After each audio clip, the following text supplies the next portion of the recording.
Deputy Speaker, I'm pleased to be able to rise to speak to this private member's motion. I'm pleased to have the opportunity to discuss all the good work the Albanese government is doing in defence, contracting and procurement. But at the same time, Deputy Speaker, I am perplexed. The member for Petrie's motion seems to have forgotten the last decade.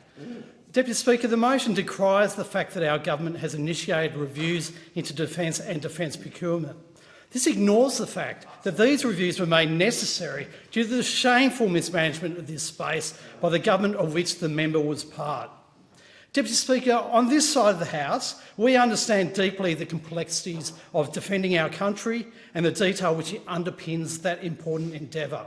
We understand the vital importance of our defence industry, not only for capability development, not only from the perspective of sovereign capabilities, but also for growth and job creation. Indeed, Deputy Speaker, I understand these issues well. It's no secret that I worked for many years for Professionals Australia, the union representing white-collar defence industry workers. I work closely with defence industry workers across the economy and at almost every level of the procurement and manufacturing process. I saw firsthand the atrophy and drift that the previous government inflicted on the defence industry sector. The lack of action and the lack of direction left industry players at a loss and unable to make plans or see a future for themselves here. Our defence industry workforce found itself in a directionless state. Deputy Speaker, I found this situation utterly frustrating and unacceptable, as did many of my colleagues. That's why we came into government with a commitment to fix our defence posture and our defence industry policy, and that's exactly what we have been doing. Let's not forget, Deputy Speaker, the absolute mess in defence industry and procurement that we inherited on taking government last year. The ANAO told us in October last year that a series of projects are facing major delays and budget blowouts. The combined value of these projects comes to more than $69 billion. As defence expert John Blaxland put it today, defence procurement has been messy, expensive and inefficient. What are some of these projects, Deputy Speaker? One is the Hunter-class frigate program, beset by major delays in the start of construction to the tune of 4 years, $15 billion blowout in costs, and all hidden by those opposite when they were in government. Another is the C-27J Spartan battlefield airlifters. This capability was delivered 4 years late, and Deputy Speaker, despite their name, the C-27J Spartan battlefield airlifters cannot actually fly into a battlefield. Then we have the Offshore Patrol Vessel project, a critical capability for our border security.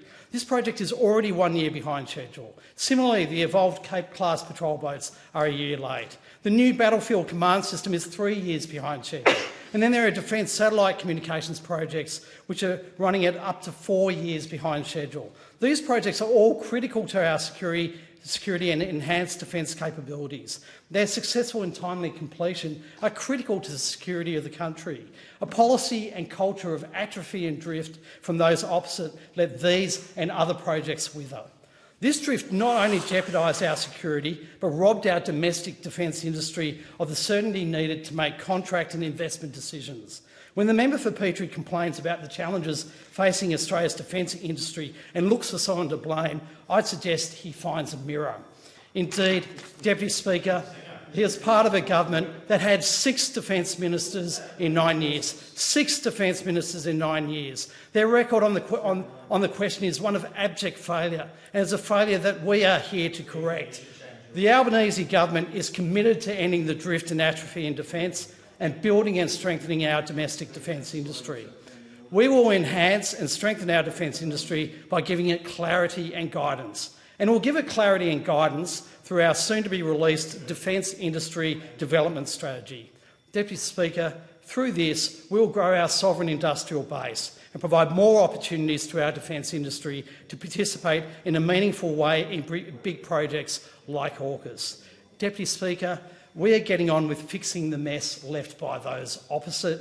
Stunts like this private member's motion just demonstrate that they have learnt nothing. The question is